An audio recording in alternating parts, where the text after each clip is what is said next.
So my next guest, I believe, is one of the people that gives us comedy relief, especially when we need it. So please help me welcome the star of the new Mirror to Society, Affion Crockett. Affion, Xavier. Affion, my bad. Affion Crockett. Welcome. What's happening with you? How are you? I'm great. I can't complain. How about you? I can't. Well, we are almost through. Almost through. Are we? Are we? We're trying to get through it. We have finished Thanksgiving and we're headed to Christmas, right? Right. Well, yeah, on the calendar, we're almost through, but are we almost through with society and the world and the plan and whatever that is? No, which is why I think we need people like you.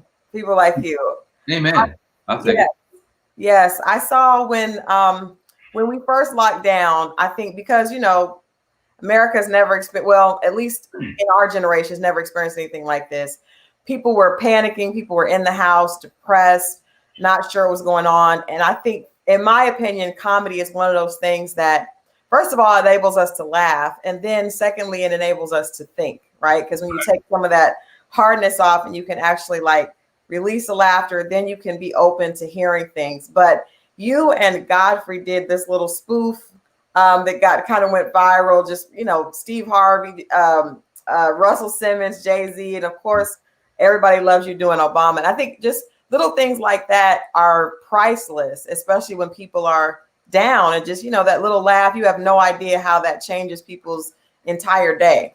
Yeah. Thank you for saying that. I mean, yeah, it happened organically. And then he and I, and then me and Spice Adams started doing the versus battles. And then me and had that roast that we did. It was a few moments that legit changed my whole trajectory during the pandemic. And I'm just, I'm thankful. I'm thankful that I'm inspired to laugh first and then to help other people laugh. Mm-hmm, mm-hmm. Now, you've been, obviously, like I said, one of the things that people, I think one of the favorite roles, we love to see you imitate President Obama. And you've been doing that for years and years and years, especially when he was in office. But did imitating him and doing those spoofs of his speeches and things like that, was that your first time really paying attention to politics, or were you somebody that paid attention to politics, from the beginning? No, I pay attention to politics from the outskirts. I don't have a lot of faith in the system. Yeah. Naturally. Yeah. I feel like I just feel like this part that they will present to us and make us believe that we have control, and then there's a part that is way above our heads that we have absolutely no clue about. We're not privy to it, and we're not in that ballgame. Yeah. Did doing, I guess, did imitating him make you feel, and even just having him in office, I think was the closest thing that a lot of African Americans had to actually feeling like we were connected to politics. I mean, to me, that was the first time our culture really embraced it and felt connected. Did you sense that?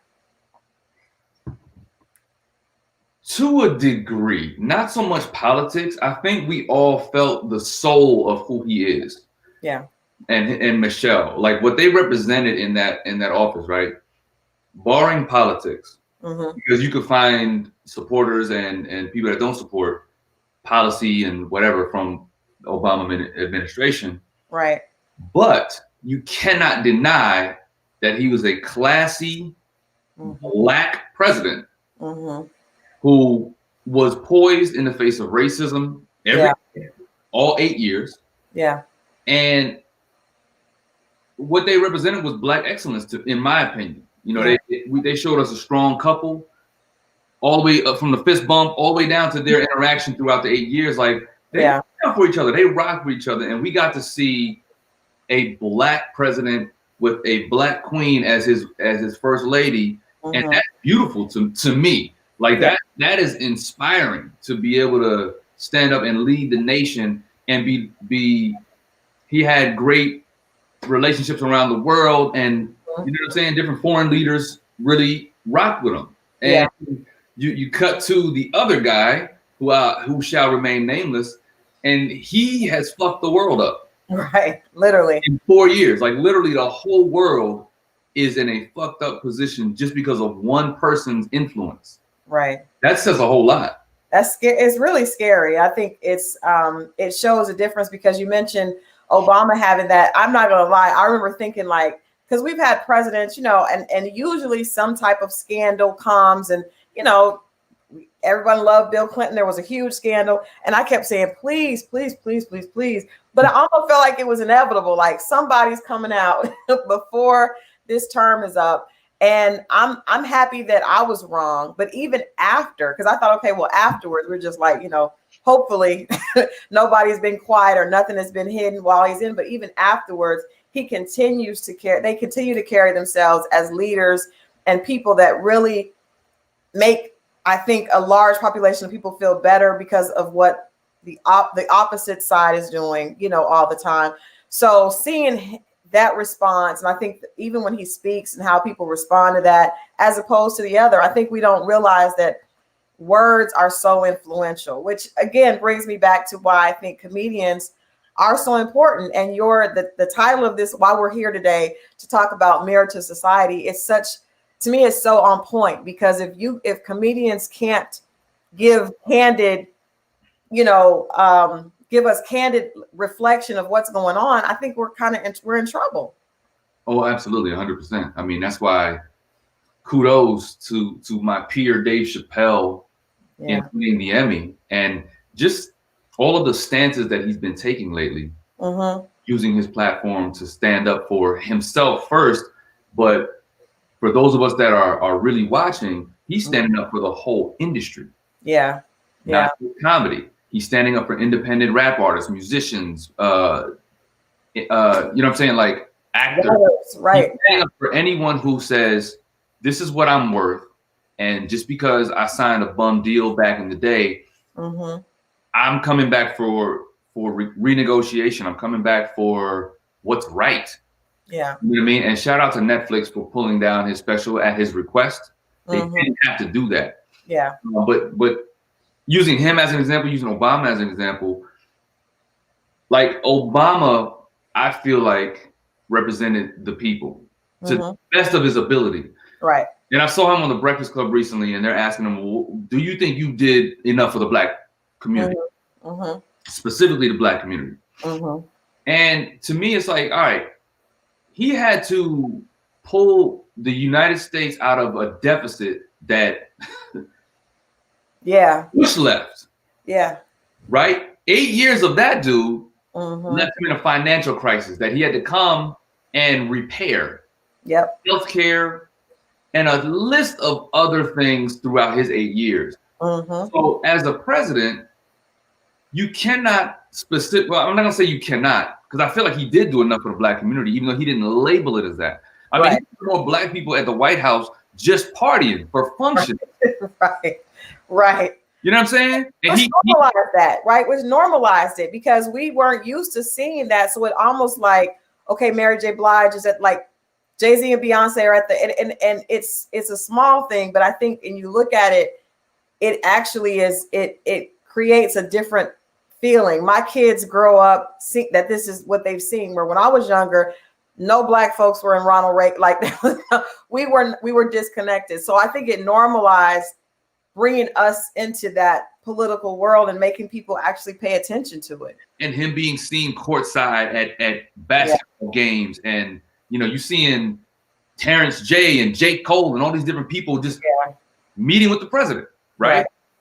I'm not saying that is changing the Black community. I'm not saying that is the sole a party at the White House is not police reform, which is right.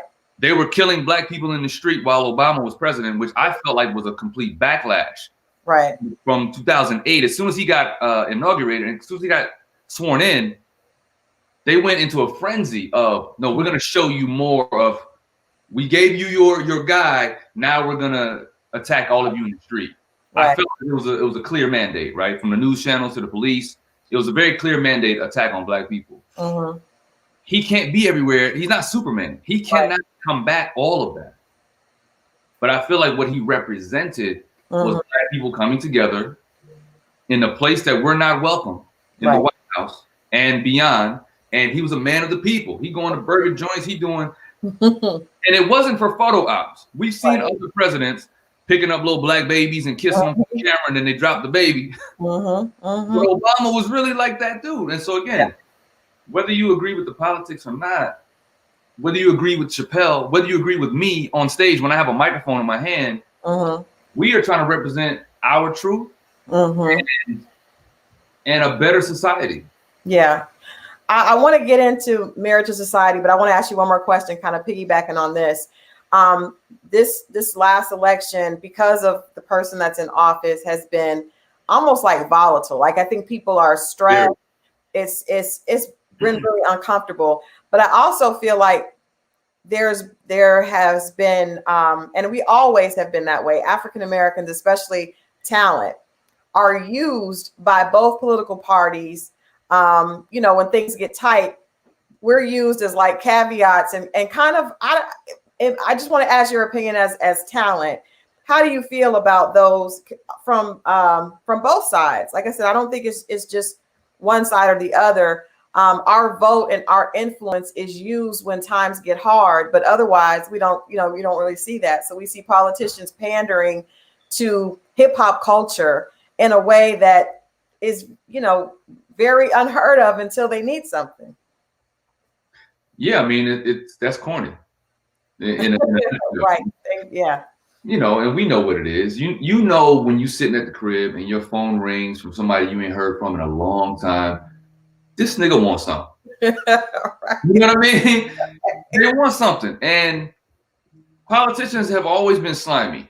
Yeah. Always. Like this is not no news. Right. Eddie Murphy's Distinguished Gentleman really laid out the world of politics in a very entertaining way, but a very honest way. I think Eddie Murphy went underneath that world to just show us like, nah, they slimy. Yeah. And to a degree, I don't know what Ice Cube is going to do next, right?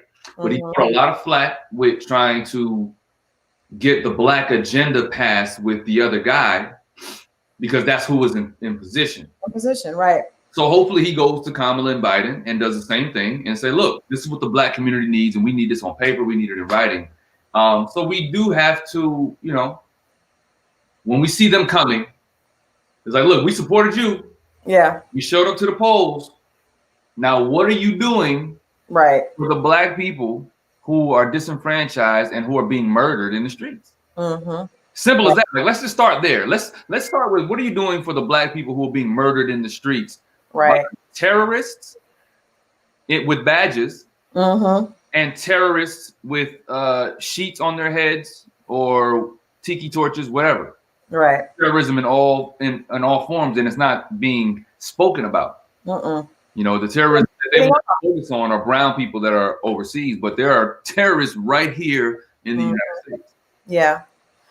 Well, I could ask you questions for forever on that, because I think it's something that we have to be open to having conversation about without feeling like, I think some people they're not comfortable with politics, and it's fine if you don't want to support either side, but being able to say my rights are important, I should be able to stand up. And I see that, our community is not stupid. We understand that you're using us at the very end to make that impact, and that's fine, because that's just how business works. But you also have to be accountable on the other side. Yeah, there's a reciprocity and there's negotiation that has to happen. Yeah. And I feel like that's where Ice Cube got it right, which is what we need to demand what's in exchange for my vote. Right. The black community specifically, we have to put a demand on this office and say, what are you going to do? Yeah. We've been in the same shit for decades. Yeah, forever. I would venture to say over a century. Like, we've been in the same shit. So, yeah. What's next? Well, yeah, what are we doing? Well, all right, let's talk about Marriage to Society. This is a partnership with you and Kevin Hart, his Laugh Out Loud, and this is the first solo stand-up, correct? Yeah. Very, very dope. Very dope. How did that partnership or collaboration start? The short story is, it started with this versus me and him roasting each other on Mother's Day 2020. Okay. But before that, I had already shot the special. Okay. Me and my partner Delmar Washington, we had already shot it. He directed it. I produced, and we obviously I'm on stage, but we had already shot it, produced it, packaged it up. Everything from the music. The music is mine. The entry song when I'm coming on stage, the song when I leave the stage. Okay. We did it all in house so we could maintain ownership, and we were looking for distribution. So it was about me putting up my own money and going after a different business model, because the popular route is to present your hour-long special to a network, and they decide that they want to buy it from you, but they own it. And I was told by other veteran comedians, they were like, look, if you can afford to do it yourself, because you can maintain control of it. Right. And some of the networks that buy your show will only play it once, twice, or they can decide when they want to pull it from the lineup. Right. Right. And you have no control. You have no control over if they're making money on the back end or any of that. So anyway, my point is, the partnership came because Kevin has a network and he has a distribution channel. So we were looking for distribution. So let's get this licensing deal, and we rock. And when that deal is done, I have ownership. I still own my masters. So it's like, he was great enough to see the value in that, and he valued me and respected me enough to say, oh no, this is a deal that I want Ace to be empowered in this way. So he's dope. I mean, I've known Kevin forever. We've never done business together. I've known him for over like almost 15 years. Wow. But I'm not the kind of guy that asks anyone for anything. I'm comfortable going to get it myself. That's just been my life. But this was a partnership that made sense. Yeah. Well, that's dope. And I think that also kind of speaks to one of the positive things I think we saw this year is our community, and even before that, because there's been a lot that Tyler Perry has done with just having a conversation about ownership, and it's important for us to, be behind the scenes, be producing, be directing, and acting, not just, the talent. We got to own it. We got to be behind it and put it together. So it seems as though that has been something that our community has really kind of stood up for and say, economics is important. We have to own our talent. We have to own our creativity. And then to see another African-American be able to put another person in that position, that's beautiful, because there wouldn't have been a Kevin Hart to be able to put you in that position probably like what? I would say like 10 years ago. Yeah. Right. And there may have been someone else at the time, whether it was Cat Williams or Mike Epps or, but the point is, we need to be thinking more like that. Like Tiffany Haddish is doing a great work with putting on her friends. Yeah. She's telling you, these people have been here already. They've been dope. I'm going to show you how dope they are. You know what I mean? Right. So I tip my hat to those who get it. You know what I'm saying? Eddie Murphy for years have been putting people on. He discovered Chris Rock. Yeah. Who is now one of my favorite comedians. Eddie's the GOAT, but he discovered Chris Rock. He put Arsenio on. He put Bernie Mac in Life and Martin Lawrence, and like he's always collaborated and put people on and had full-on Black people in movies. And they weren't just Black movies. Yeah. Eddie put together Boomerang and Harlem Nights and Coming to America. Coming to America, which we are excited. It's part 2 is coming out in a couple of weeks. So you're right. It's been there, but there was like 1 or 2, and now there seems like there's more. So tell us about Mirror to Society. I don't know if you've seen it yet, but Mirror to Society is me acting a pure fool while dropping gems about my own life and relationships, politics, religion, the entertainment industry, and then just personal stuff. Me getting older, and your body started to tell you getting older, but you don't really know it. You think you're still the young man and trying to do young guy stuff. It's really my voice. For years, people have seen me do voices of other people, impressions. That's what you opened up with when you introduced me, right? Yeah. But I have my own voice. Affion has his own voice. Right.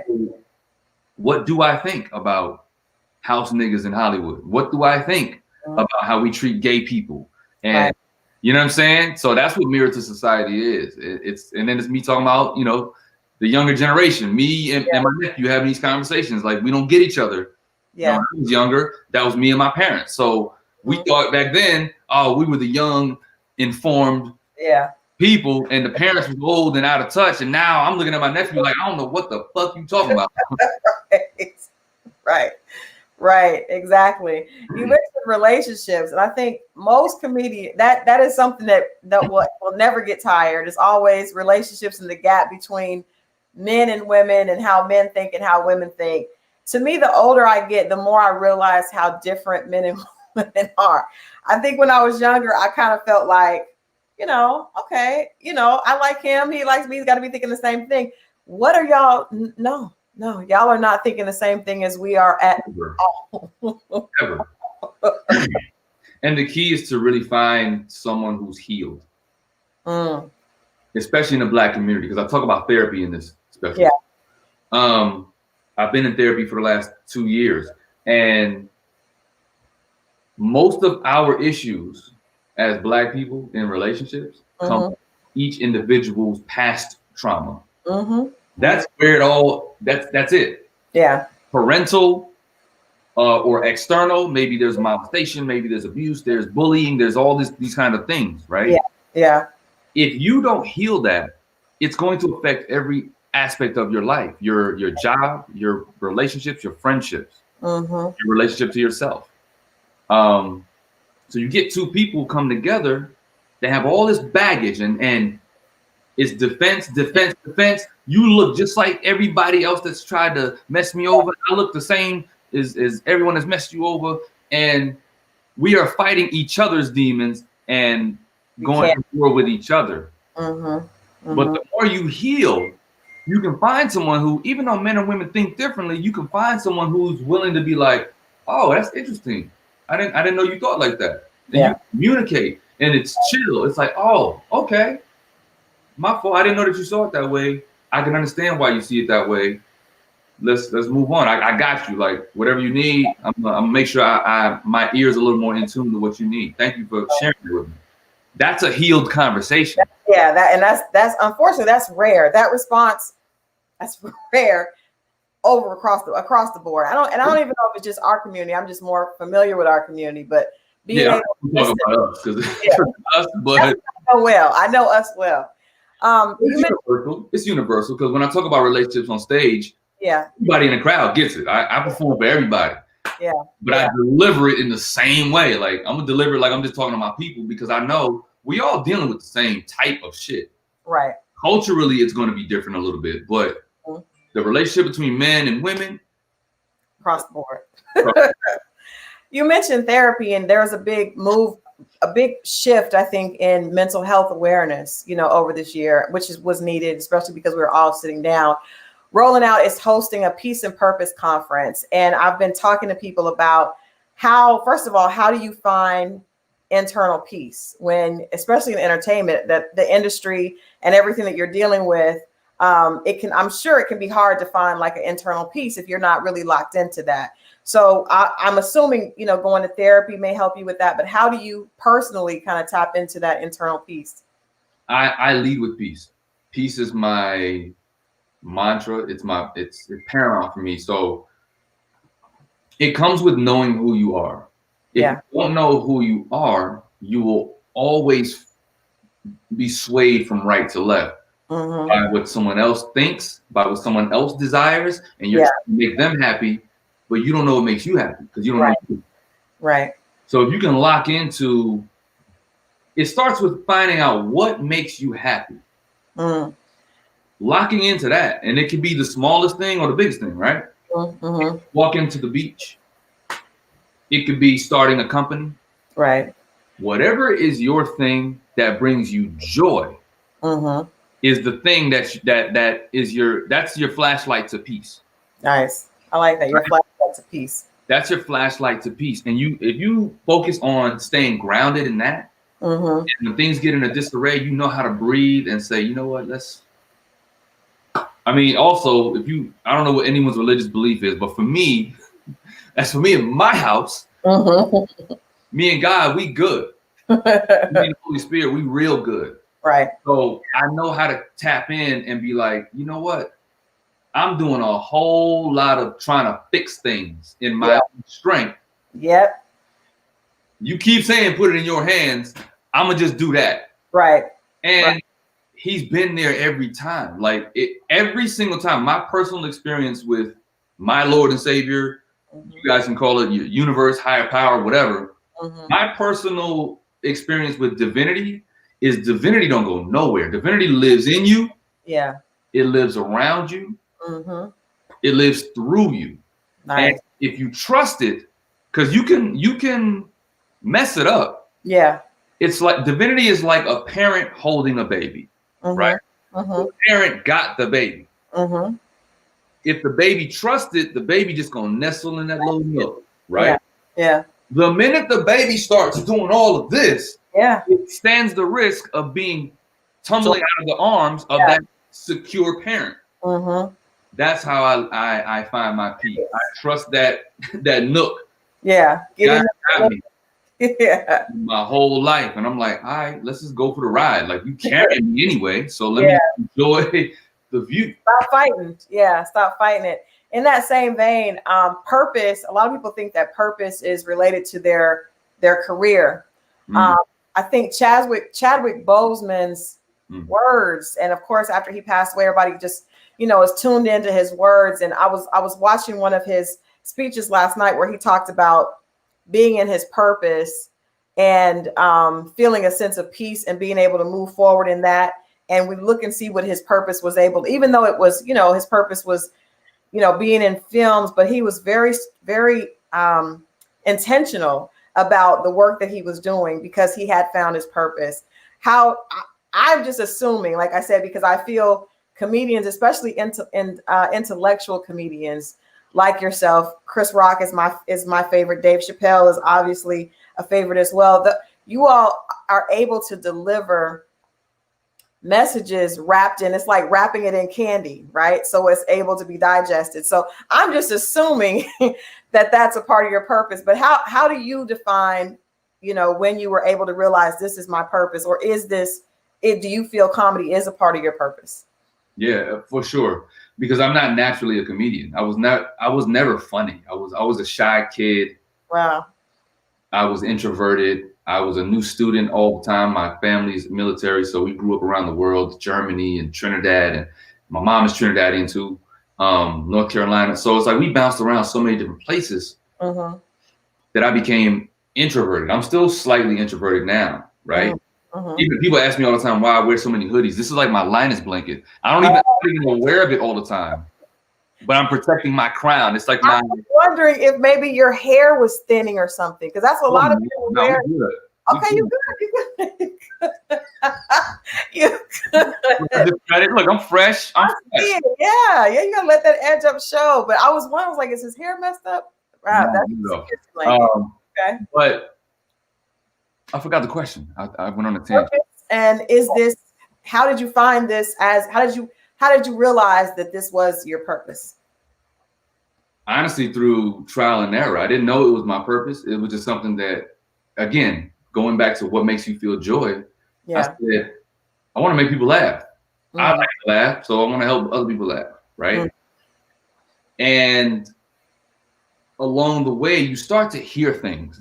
You start to hear things like, hey, man, my cousin passed away, or had a relative, had a friend, but I watched your character in this, or I watched a YouTube video you did, or I saw you on Wild 'N Out. Man, it made me feel better.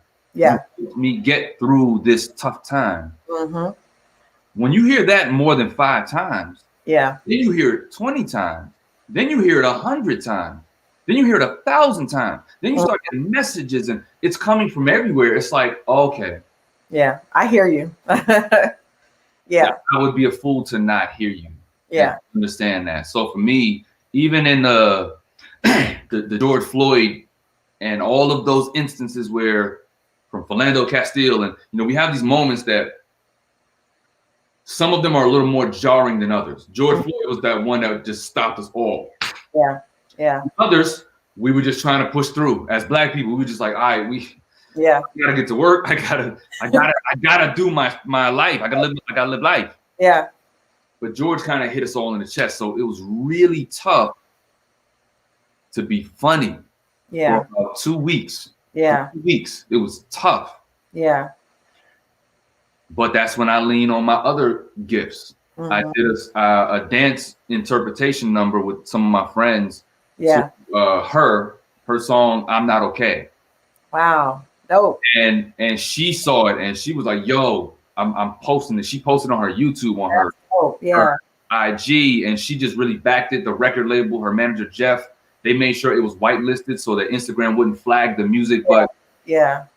the imagery in the video was me on the ground, moving and trying to get up, and I had my sisters around me, Mm-hmm. some other dance friends of mine, Yoli and Yoi and She Street, and their friends, and they represented all the women in the Black community, the mothers, the daughters, the aunties, the grandmothers, Yeah. praying for our Black men.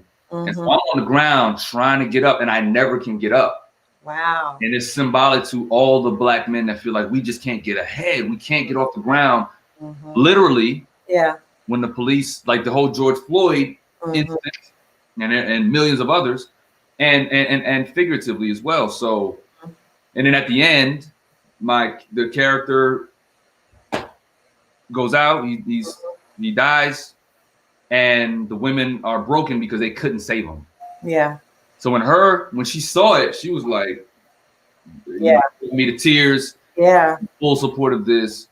And I'm listening to you, and like that is tearful, because I think that is where we are as a community. I have a son, and you hear a man ask for his mother, wives watching their husband, like this is so painful. That we will have to go look that up. We'll have to find out. You have to let people know where they can find that. If you go to YouTube and just go to her page, or just put in "I'm Not Okay," I'm sure it's a black and white video. It's very. I was inspired to do it. Yeah. We shot it in one take. I explained to the ladies and the director, my boy Cooley. I said, I don't know what's gonna happen, but what I do know is I'm gonna do some. I don't know what moves. Like, I'm not choreographing it. Yeah. Yeah. Yeah. I'm just gonna be on the ground, doing a series of things. And here's the energy that I want from you guys, and the reaction that I want. And they brilliantly did their thing. I did my thing. The director was doing his thing. We shot it in one take, and after that take, we were all a mess. We were in the room crying, and we just it was silent, and we just like, I did not know that I needed that bit of therapy today. Yeah. Wow. Wow. We'll definitely have to check that out. I don't want to hold you too long. Thank you so much. This has been an amazing conversation. Let people know how they can find. I know you did a actual drive-in, right, last month. Yeah. How was that with Marriage to Society? How was that response? Yo, shout out to LOL Studios, Jeff Flanagan, Ty Randolph. They really went all out, and in a pandemic, they made that premiere feel like we was outside again. So, and everything from the food that they had provided, my face was all around the whole block. Like, it was crazy. The Hollywood Palladium, where Richard Pryor did one of his legendary stand-up specials. Dave Chappelle did a couple of his specials. Like, it's a legendary building for music, comedy, arts, right? But we took over the whole building. Nice. For me, I was like, yo, that was so dope. Like, they really went all out. So the premiere was great. You know, all my friends showed up, and it was amazing. It was amazing presentation of my special, and it was, it was funny. Like, if I'm gonna say so myself, it was hilarious. And people was like in their cars, like honking horns and doing all that. So it felt refreshing to see the reception. Yeah, that's what's up. Well, let me commend you. I'm sorry for interrupting. Let me commend you for you're great at this. Thank you. No, that means a lot. Thank you so much. I do a lot of interviews, and you just have a very genuine, original take on relating and asking questions. So keep doing what you're doing. I appreciate you. This was an honor for me to sit down. Thank you. Thank you so much. I was going to say I'm honored, because I really appreciate what you do. And I think as a media outlet, we have to give our talent their roses while they're here, while they're creating, because it keeps you going, right? So I am honored. You have a brilliant mind. I love talking to Black intellectuals. You are Black excellence. Thank you so much, Affion. And definitely let people know before you go where they can go tonight if they have not seen Marriage to Society, because they definitely need to check it out. It's on LOL Network. So wherever LOL is, Pluto TV, Zumo, if you have Fire Stick, Roku, it's on there. Or you can directly go to my Instagram page at Affion Crockett, click the link in the bio, and it's as simple as clicking that link, and you can literally hit it and watch it on your phone. Oh, wow. Dope. Yeah, it's on Sirius XM audio version. We've got vinyls coming. Yeah, yeah. But yeah, you can literally go to the link in my bio if you don't want to do nothing else. If you don't want to find it on your TV. Easy enough, right? Just click that link and you got it. Yeah, you could be at the, you know, at the DMV or wherever you at the crib on the couch, and you can watch it on your phone. It's that simple. Full hour Mirror to Society on LOL Network. LOL. Again, thank you so much, Affion. We'll definitely be keeping up. You got to come back when you got something else to share with us. I appreciate you. Thank you. Keep doing what you do. All right. Thank you.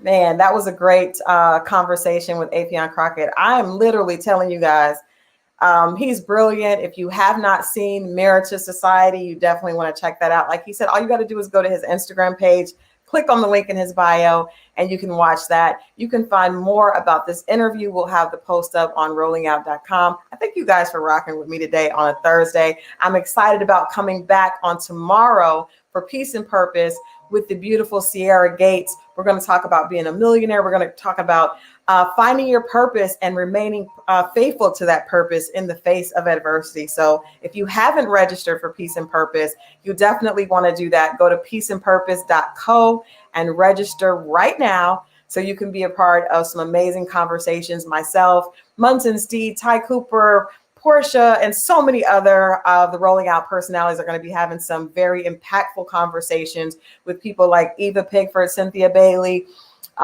Kim Coles, and so much more this weekend for Peace and Purpose. We want you to be whole. We want you to have peace and find your purpose. This has been Crystal Jordan, and I will see you guys tomorrow right here on Rolling Out.